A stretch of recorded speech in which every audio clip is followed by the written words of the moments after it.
जिंदा शहीद मनिंदर सिंह बिट्टा जी आज महाराष्ट्र के छत्रपति संभाजी नगर के दौरे पर है।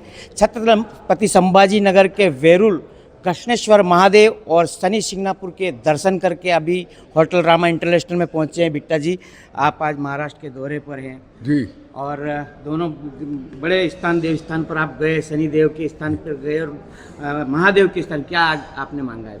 हमारा एक ही प्रार्थना होती है, हमारा राष्ट्र मजबूत रहे, हमारी भारत माँ मजबूत रहे, हमारी सीमाएं सुरक्षित रहे, हमारे जवान, हम सोते हैं वो जागते हैं कड़क गर्मी के अंदर, कड़क सर्दी के अंदर, और हमारी सीमाएं और हमारे जवान सुरक्षित रहें और हमारा भारत और आगे तक बढ़े, हमारा धर्म मजबूत हो, हमारा राष्ट्र मजबूत हो। बिट्टा जी, अगर हम दिल्ली की बात करें तो दिल्ली के जंतर मंतर पर कांग्रेस पार्टी की तरफ से 1 महीने से वहाँ पर आंदोलन चल रहा है। उस आंदोलन में सोनम वांगचुक जो है वो अनशन पर बैठे थे, लेकिन टुकड़े टुकड़े गैंग, भारत तेरे टुकड़े होंगे इंशाअल्लाह वाले डपली वाले वहाँ पर नारे लगे। देखो, मैं इन फालतू बातों में मैं नहीं पड़ता। आज का भारत हम सबको देखना है। जहाँ राम जन्मभूमि का निर्माण हुआ, जहाँ 370 धारा हटी, यहाँ घर घर तिरंगा झंडा और एक संविधान, एक जनगण मन, हज़ारों जवानों की शहादत, कुर्बानी। आज कोई कुर्बानी नहीं, कोई शहादत नहीं। आज राष्ट्र मजबूत है, आज दुनिया में भारत का नाम ऊंचा हुआ है। आज हमारी सड़कों का निर्माण हुआ है, सड़कों से सड़कों को जोड़ा गया है, अब पानी को पानी से जोड़ा जाएगा। इतना बड़ा काम पिछले 10-11 साल में हुआ। पहले 26/11 की घटना होती थी, पहले पार्लियामेंट में घटना होती थी, पहले बॉम्बे के अंदर किसी को, माँ को ये नहीं पता होता था मेरी बेटा, मेरा पति, मेरा बेटा निकला है काम के लिए, वापस आएगा या नहीं आएगा। ट्रेनों से, बम्बों से उड़ जाते थे।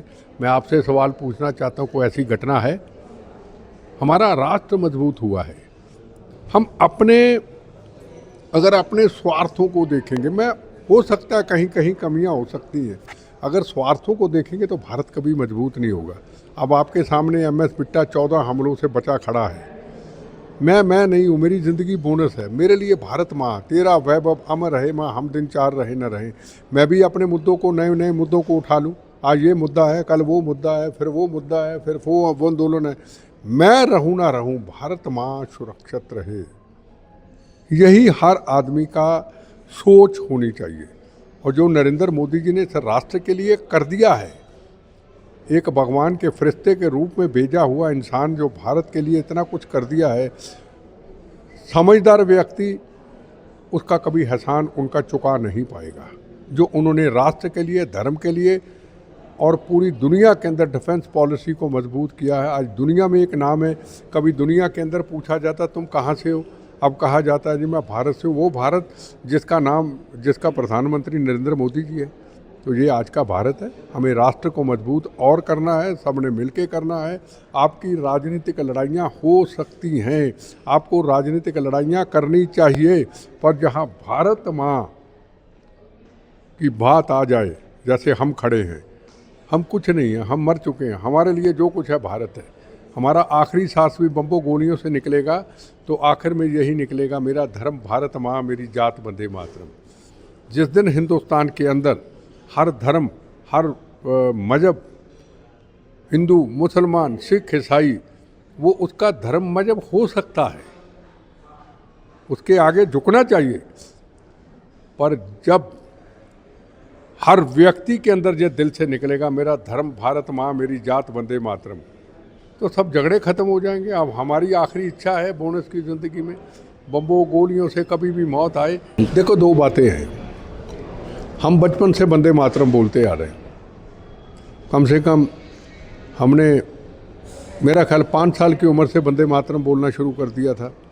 और वंदे मातरम नारा को आज का नारा नहीं है। ये भगत सिंह, राजगुरु सुखदेव, मंगल पांडे ने जब फांसी के रस्से को हाथ साथ के चूमा था तो उन्होंने यही कहा था, भारत माता की जय, वंदे मातरम, और फांसी के रस्से को चूम लिया था।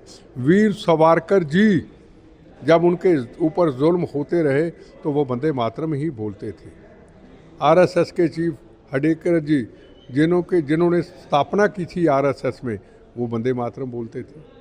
और उनको अपना स्कूल के अंदर टीचर ने जब वंदे मातरम बोला तो उनके ऊपर उन्होंने कहा ये गलत है, तो फिर उनका वो सपना पूरा हुआ। हर घर में वंदे मातरम है। कोई भी हमारे चंद्रशेखर आज़ाद, सुभाष चंद्र बोस, मंगल पांडे, इस्तफाकुल्ला खां, रानी झांसी, कोई भी हमारे जलियांवाला बाग के हिंदू, मुसलमान, सिख, ईसाई वो वंदे मातरम ही बोलते थे। जिनको वंदे मातरम से एलर्जिक है, जिनको वंदे भारत माता की जय करने से तकलीफ़ है, वो भारतीय हो ही नहीं सकता।